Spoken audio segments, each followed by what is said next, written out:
नमस्कार, the picky times में आप सभी का स्वागत है। मैं हूं आपके साथ आरती शर्मा। देखिए, सुबह 7 बजे से अब तक जो वोटिंग का दौर है वो जारी था, लेकिन अब महज 7 मिनट रहे हैं, या मैं यूं कहूं कि अब महज 5 मिनट रहे हैं जब वोटिंग क्लोज होने वाली है। क्योंकि यहां पर हम लगातार देख रहे हैं, सुबह 7 बजे से लेकर 6 बजे तक का वक्त दिया गया था निर्वाचन आयोग की ओर से। जैसे ही 25 तारीख का ऐलान हुआ, उसके बाद जैसे ही हम सभी जानते हैं कि कभी 8 बजे से वोटिंग शुरू होती है, कभी 7, तो इस बार जो है वक्त दिया गया था सुबह 7 बजे से लेकर शाम 6 बजे तक वोटिंग होनी थी। और कई अगर हम बात करें अब तक के वक्त की, यानी 5 बजे तक जो है राजस्थान में लगभग 68% जो मतदान हुआ है। लेकिन अभी भी कुछ समय, यानी कुछ समय की अगर मैं बात करूं, महज 5 मिनट का ही वक्त बाकी है जब वोटिंग क्लोज होने वाली है। हालांकि आज जब मतदाता पोलिंग बूथ पर पहुंचे थे, एक जोश जो है उनमें नजर आया था। क्योंकि इस बार की अगर राजस्थान के हम हालात की बात करें राजनीति से संबंधित, तो रोचक नजर आ रहे हैं। क्योंकि यहाँ पर अगर हम बात करें, 200 विधानसभा सीटें हैं, लेकिन 200 विधानसभा में से महज 120 जो है ऐसी विधानसभा सीटें हैं जहां पर कांग्रेस और बीजेपी दोनों में सीधी टक्कर नजर आ रही है। लेकिन इन 120 के अलावा जो 80 सीटें हैं, यहां पर जो है निर्दलीय जो है खेल बिगाड़ सकते हैं, ये लगातार बताया जा रहा है। क्योंकि यहाँ पर अगर हम बात करें, न सिर्फ निर्दलीय, क्योंकि यहाँ जो है चतुष्कोणीय त्रिकोणीय जो है मुकाबला देखा जा रहा है।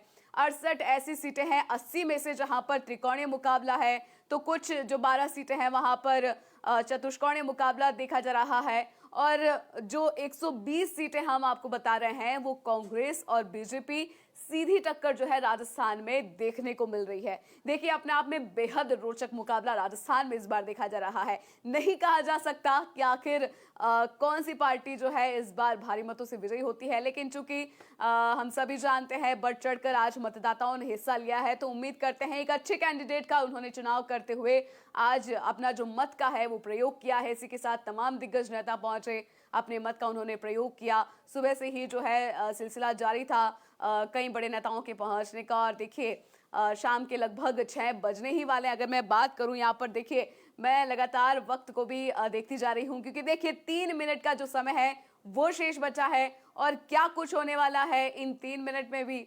हालांकि सुबह हमने देखा था कई जगह विवाद हुआ था, और कई जगह पर यह भी हुआ कि ईवीएम मशीन जो है वो खराब हो गई। अलवर जिले की बात करें, और भी काफी जगहों पर ईवीएम खराबी की जो सूचना है वो हमें मिली थी। और जिसके बाद ये कहा गया था कि हो सकता है वक्त को थोड़ा एक्सटेंड करके जो है मतदान की प्रक्रिया को पूरा करवाया जा सके।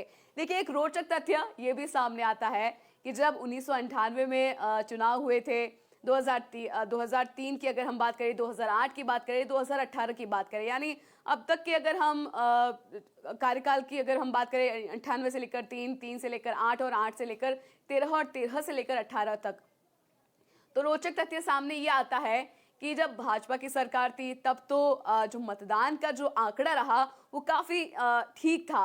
लेकिन जब कांग्रेस की सरकार बनी, उससे पहले का जो चुनाव प्रक्रिया जो हुई थी, उसमें जो चुनाव का अगर हम आंकड़े की बात करें तो मतदान कम हुआ था। और इस बार भी जो है मतदान को लेकर अगर हम बात करें तो आंकड़ा थोड़ा कम नजर आ रहा है। ऐसे में क्या कुछ कहा जा सकता है, क्या कुछ समझा जा सकता है इसके जरिए, ये भी अपने आप में बेहद महत्वपूर्ण है। लेकिन इसी के साथ ये भी चीज है कि इस बार राजस्थान में जो चुनाव हुए हैं, इसमें कड़ी जो टक्कर है वो देखी जा रही है। न सिर्फ भाजपा और कांग्रेस, बल्कि निर्दलीय का बोलबाला जो है इन चुनावों में देखा गया है। और देखिए, ऐसी सीटें भी है राजस्थान में इन चुनावों में जो प्रमुखता से देखी गई है। तो कई ऐसी हॉट सीट बनी हुई थी जिसको लेकर हम भी लगातार आपसे चर्चा कर रहे थे, आपको बता रहे थे कि ये सीटें जो है यहाँ पर रोचक मुकाबला देखा जा रहा है। ऐसी एक सीट जो है वो सरदारपुरा सीट जो है, वहां पर अशोक गहलोत, जैसा कि हम सभी जानते हैं, सीएम अशोक गहलोत जो है सरदारपुरा सीट से हमेशा लड़ते हैं। और उनके सामने भारतीय जनता पार्टी हमेशा अपना कैंडिडेट बदलती है। देखिए, बहुत जायज सी बात है कि चूंकि अशोक गहलोत साहब जो कि राजस्थान के सीएम रह चुके हैं 3 बार, और चूंकि एक मजबूत कैंडिडेट के तौर पर सरदारपुरा सीट से उन्हें देखा जाता है, तो भारतीय जनता पार्टी की हमेशा ये कोशिश रहती है कि एक मजबूत दावेदार को उतारा जाए। और इसी वजह से कहीं ना कहीं वो हमेशा जो है अपना कैंडिडेट बदलती है। तो सरदारपुरा सीट को लेकर अगर हम बात करें तो अशोक गहलोत वर्सेस महेंद्र राठौड़ यहाँ पर स्थिति देखी जा रही है। लेकिन वही अगर हम बात करें यहाँ पर अगर हम मतदाताओं की बात करें सरदारपुरा सीट पर, तो वोटर्स की लेकर अगर हम बात करें यहाँ पर लगभग 1 लाख जो है 26,039 महिला मतदाता यहाँ पर है। और इसी के साथ अगर हम बात करें 1 लाख अगर 13,131 जो है पुरुष मतदाताओं की यहाँ पर संख्या है, तो अपने आप में बेहद रोचक। लेकिन चलिए झालरापाटन सीट को लेकर अगर हम यहाँ पर बात करें तो झालरापाटन सीट पर जैसा कि हम सभी जानते हैं पूर्व सीएम भारतीय जनता पार्टी की जो है वसुंधरा राजे सिंधिया झालरापाटन सीट से लड़ती है और उनके सामने कांग्रेस ने रामलाल चौहान को खड़ा किया है। देखिए स्थिति सेम मैं आपको बता रही हूँ, जिस तरीके से अशोक गहलोत के सामने सरदारपुरा से भारतीय जनता पार्टी हर चुनावी साल में जो है अपना कैंडिडेट बदलती है, वैसे ही झालरापाटन सीट एक ऐसी है जहां पर कांग्रेस भी वसुंधरा राजे सिंधिया के सामने अपना मजबूत दावेदार खड़ा करने के लिए अपना कैंडिडेट बदलती है। दोनों की स्थिति लगभग सेम है और यहां पर झालरापाटन विधानसभा सीट से जो है रामलाल चौहान को वसुंधरा राजे सिंधिया के सामने उतारा गया है। नाथद्वारा सीट को लेकर अगर हम यहाँ पर बात करें, देखिए नाथद्वारा राजसमंद की विधानसभा सीट है जहां पर सीपी जोशी जो कि वहां पर जो है 5 बार विधायक रह चुके हैं नाथद्वारा में। और नाथद्वारा सीट से जो है सीपी जोशी के सामने जो है विश्वराज सिंह मेवाड़ भारतीय जनता पार्टी की ओर से विश्वराज सिंह मेवाड़ को उतारा गया है। बेहद महत्वपूर्ण, विश्वराज सिंह मेवाड़ ने हाल ही में मतलब अगर हम बात करें टिकटों के वितरण से कुछ वक्त पहले ही विश्वराज सिंह मेवाड़ ने भारतीय जनता पार्टी ज्वाइन की थी, जिसके तुरंत ही बाद जो है उन्हें टिकट दिया गया, उन पर भरोसा जताया गया और वो सीट नाथद्वारा यानी विधानसभा सीट जहां पर सीपी जोशी लगातार विधायक रहे हैं, वहां पर भारतीय जनता पार्टी ने विश्वराज सिंह मेवाड़ को उतारकर यहां पर इस सीट को साधने की कोशिश की है। तो अपने आप में बेहद रोचक मुकाबला जब परिणाम आएंगे तो इस सीट पर भी देखा जाएगा। चलिए अब आगे बढ़ते हैं और आते हैं टोंक विधानसभा सीट पर। देखिए सिलसिलेवार सभी जो सीटों को लेकर हम आपको जानकारी दे रहे हैं कि कहां पर जो मुकाबला है वो रोचक होने वाला है। नाथद्वारा की हमने बात कही, लेकिन अब टोंक विधानसभा सीट पर आते हैं।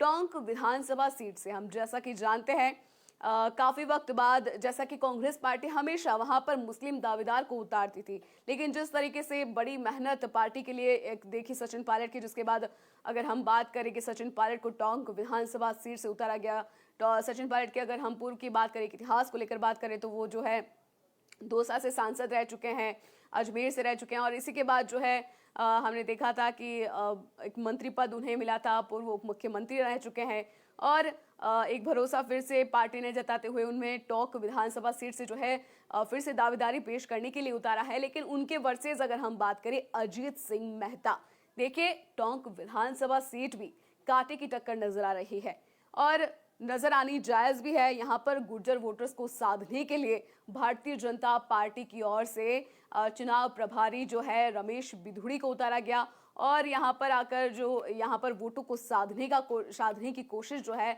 लगातार जारी रही।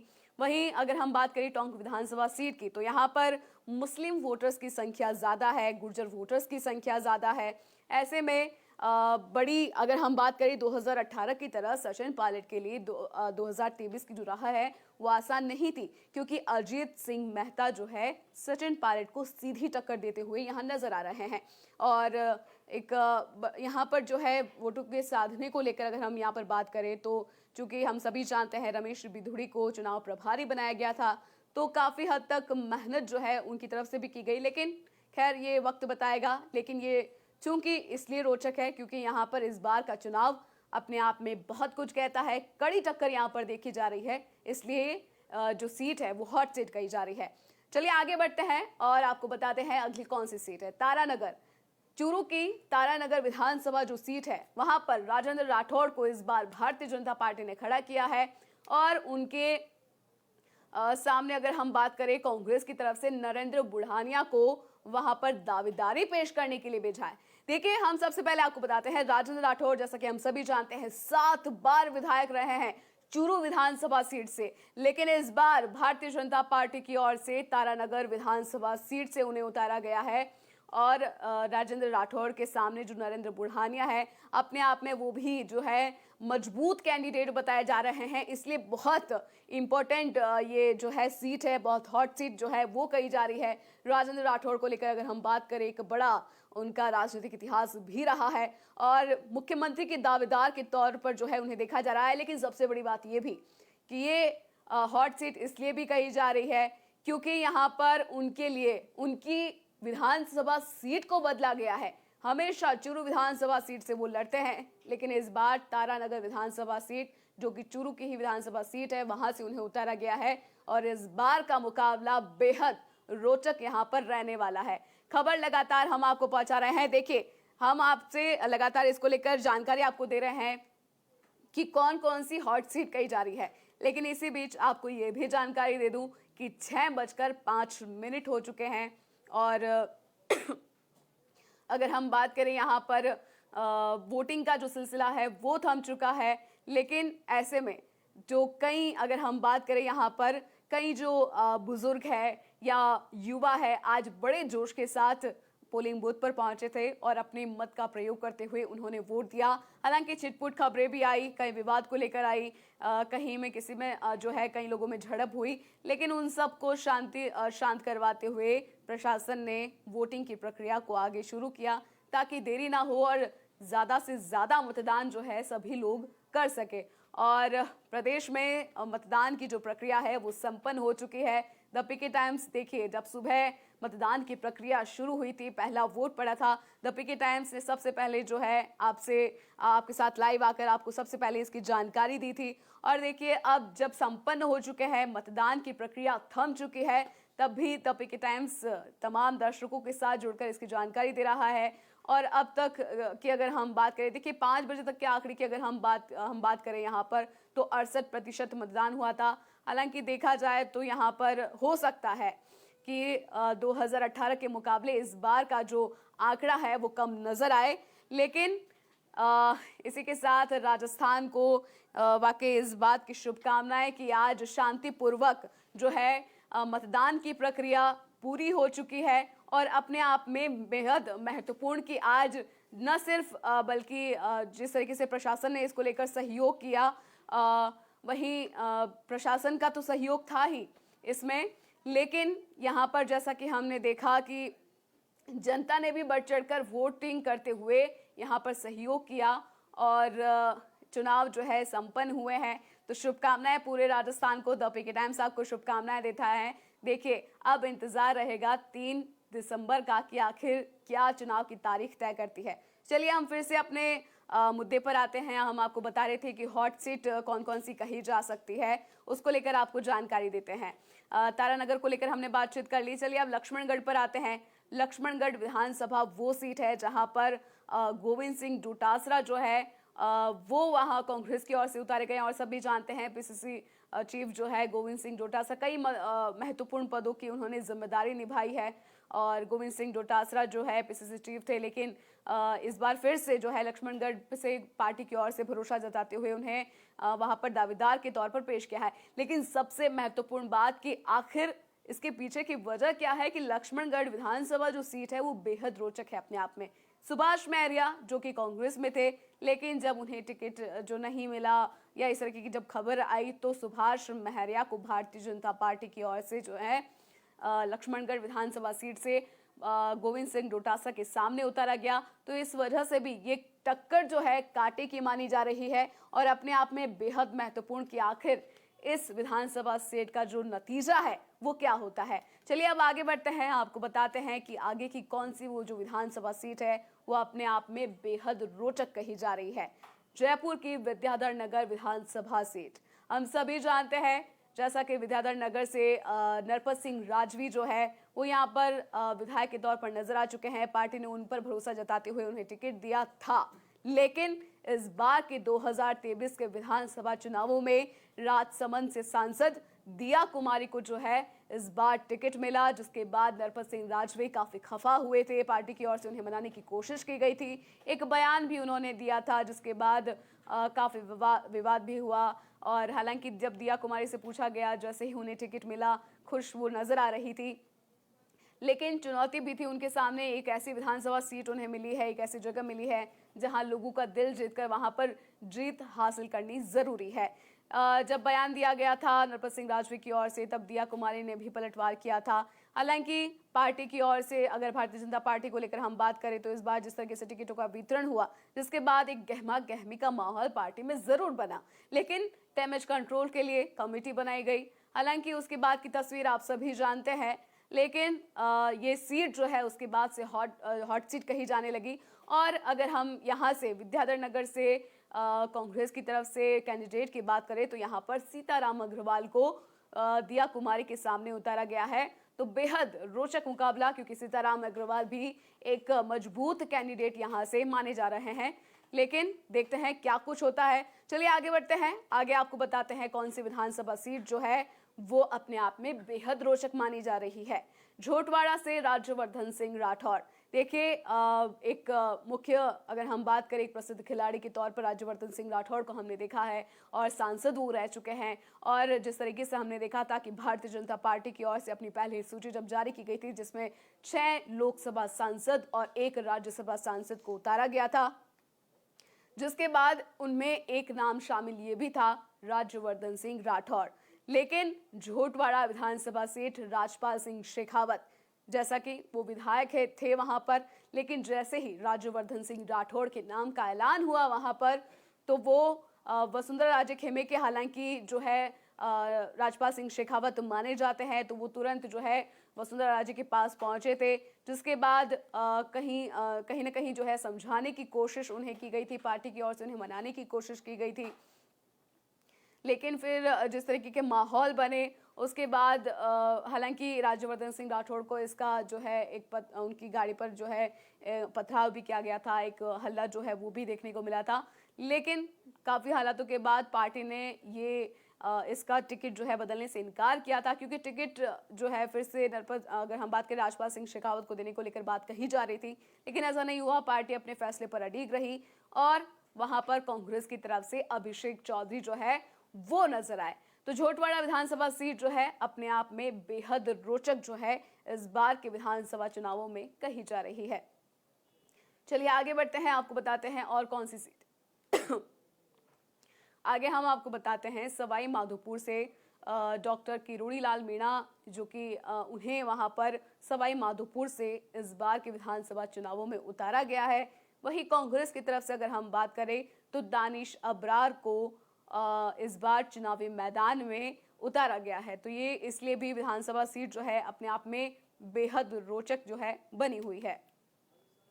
चलिए आगे बढ़ते हैं, आपको बताते हैं कोटा उत्तर से शांति धारीवाल और प्रहलाद गुंजन आपसी जो अगर हम कहें आमने सामने यहाँ पर देखे जा रहे हैं। खीवसर से हनुमान बेनीवाल, तेजपाल मिर्धा, ये भी रोचक स्थिति में है ये सीट जो है। लेकिन नागौर से अगर हम बात करें ज्योति मिर्धा, जो कि कांग्रेस छोड़कर भारतीय जनता पार्टी में शामिल हुई और यहाँ पर बड़ा वोट बैंक साधने के लिए भारतीय जनता पार्टी ने कहीं ना कहीं एक बड़ा मास्टर स्ट्रोक खेला और यहाँ पर ज्योति मिर्धा को जब भारतीय जनता पार्टी में वो शामिल हुई तो नागौर से ज्योति मिर्धा को टिकट दिया गया। उनके सामने अगर हम बात करें तो कांग्रेस की तरफ से हरेंद्र मिर्धा को टिकट मिला है। आगे बढ़े, आपको बताया चित्तौड़गढ़ से नरपत सिंह राजवी वर्सेज सुरेंद्र सिंह जाड़ावत। देखिए चित्तौड़गढ़ में मैं आपको बता दूं कि विद्याधर नगर से जो विधायक हमेशा से रहे हैं नरपत सिंह राजवी, उन्हें मनाने की कोशिश की गई, वो नहीं माने तो उन्हें चित्तौड़गढ़ से टिकट मिला। लेकिन यहाँ पर चंद्रभान आक्या जो कि विधायक रह चुके थे, उन्होंने भी यहाँ पर जो है निर्दलीय दावेदारी के तौर पर बात कही थी और यहाँ पर मुकाबला बेहद रोचक भी नजर आ रहा है। बहुत जो है विरोध प्रदर्शन देखने को मिला था चित्तौड़गढ़ विधानसभा सीट पर, लेकिन उसके बाद तस्वीर आपके सामने। और चलिए आज वोटिंग की प्रक्रिया पूरी हुई है, लेकिन इसीलिए जो हॉट सीट रह चुकी है अब तक, जो हॉट सीट मानी जा रही है और उनका जो नतीजा है अपने आप में बेहद रोचक रहने वाला है, उससे हम आपको अवगत करवा रहे हैं। जो चित्तौड़गढ़ से अगर हम फिर से एक बार आपको बता दें, नरपत सिंह राजवी वर्सेज सुरेंद्र सिंह जाड़ावत बताए जा रहे हैं। चलिए आगे बढ़ते हैं, आपको बताते हैं तिजारा विधानसभा जो सीट है वहां पर बाबा बालकनाथ को उतारा गया है। देखिए, बाबा बालकनाथ को बतौर अगर हम कहें कि यहाँ राजस्थान के सीएम के रूप में, सीएम चेहरे के रूप में देखा जा रहा है, क्योंकि हालांकि कई बातें जो है सामने आई बाबा बालकनाथ को लेकर। अगर हम बात करें यहाँ पर तो बाबा बालकनाथ जो है मस्तनाथ मठ के वो महंत है, और अलवर की अगर हम बात करें तो वहाँ के सांसद रह चुके हैं। लेकिन इस बार मामन यादव का भारतीय जनता पार्टी ने टिकट काटते हुए तिजारा से बाबा बालकनाथ को उतारा है। यहाँ पर वोटों को साधने की कोशिश जो है की गई है। अलवर विधानसभा सीट को लेकर हम बात करें तो यहाँ पर SC/ST के अलावा जो है मुस्लिम वोट बैंक भी बड़ा है। तो ऐसे में कोशिश पार्टी की ओर से की गई है यहाँ पर साधने की वोटर्स को, और उनके सामने जो है इमरान खान मौजूद है, यानी कांग्रेस की तरफ से इमरान खान तिजारा से, और बाबा बालकनाथ भारतीय जनता पार्टी की ओर से यहाँ पर मौजूद है। और इसी के साथ मारवाड़ क्षेत्र की अगर हम फिर से एक बार बात करें तो श्री विधानसभा सीट भी ऐसे ही एक सीट है, उन्हीं में से एक सीट है जो रोचक बनी हुई है। यहाँ पर भी लगातार कहा जा रहा है कि किसको कौन सा प्रत्याशी जो है महत्वपूर्ण, अगर हम कहें कि भारी मतों से विजयी हो सकता है। यहाँ भाजपा की तरफ से स्वरूप सिंह खारा को उतारा गया है। कांग्रेस की तरफ से एक बार फिर से 84 वर्ष के कांग्रेस के वरिष्ठ नेता अमीन खान साहब जो है चुनावी मैदान में है। लेकिन निर्दलीय जो है इस बार यहाँ का सियासी गणित बिगाड़ सकते हैं, क्योंकि यहाँ पर कांग्रेस से बागी फतेह खान चुनावी मैदान में है, तो वहीं बीजेपी से बागी रविंद्र सिंह भाटी मैदान में है। RLP से यहाँ पर जालम सिंह रावलोद जो है वो मैदान में है। तो यहाँ पर चुनाव अगर हम कहें चतुष्कोणीय जो है वो देखा जा रहा है, टक्कर यहाँ पर कांटे की देखी जा रही है। तमाम नाम जो हॉट सीट है हमने आपको बता दी है, किस तरीके से यहाँ पर चुनावी समीकरण बिगड़ सकते हैं। लेकिन अपने आप में बेहद महत्वपूर्ण राजस्थान में आज चुनाव संपन्न हो चुके हैं। कई दिग्गज नेता चुनावी प्रचार प्रसार के लिए पहुंचे, और अगर हम बात करें यहाँ पर चुनावी प्रचार के साथ जो है अगर हम बात करें वोटिंग के लिए यहाँ पर पहुंचे, चुनावी प्रचार प्रसार तो खैर बहुत हो चुका, 23 नवंबर को चुनाव प्रचार थम चुका था, लेकिन आज सभी नेता जो है वोटिंग के लिए पहुंचे, और यहाँ पर CM अशोक गहलोत ने जो है विक्ट्री का साइन दिखाते हुए एक आत्मविश्वास ये जताया कि इस बार राजस्थान में जो है किसकी सरकार आई है, वो उन्होंने अपने लफ्जों के माध्यम से जनता को बताया है, संदेश दिया है। और चलिए, राजस्थान में चुनाव संपन्न हो चुके हैं, आपको सभी को इसकी शुभकामनाएं, और 3 दिसंबर को इसके नतीजे जो है आप सभी के सामने होंगे। द PK टाइम्स से आप लगातार जुड़े रहिए। द PK टाइम्स आपको पल पल की अपडेट देता रहेगा कि राजस्थान की राजनीति में आखिर कौन सी पार्टी जो है वो बाजी मार रही है, और किन नेताओं या किन प्रत्याशियों का बोलबाला है। बहुत बहुत शुक्रिया, आप सभी हमारे साथ जुड़े, और देखिए हम आपको तमाम जानकारी जो देते रहेंगे, लेकिन आप सबसे पहले हमारे चैनल को सब्सक्राइब करें, हमारे फेसबुक को फॉलो करें, और ऐसे ही अपना सपोर्ट बनाए रखिए, हमारे साथ जुड़े रहिए। बहुत बहुत शुक्रिया।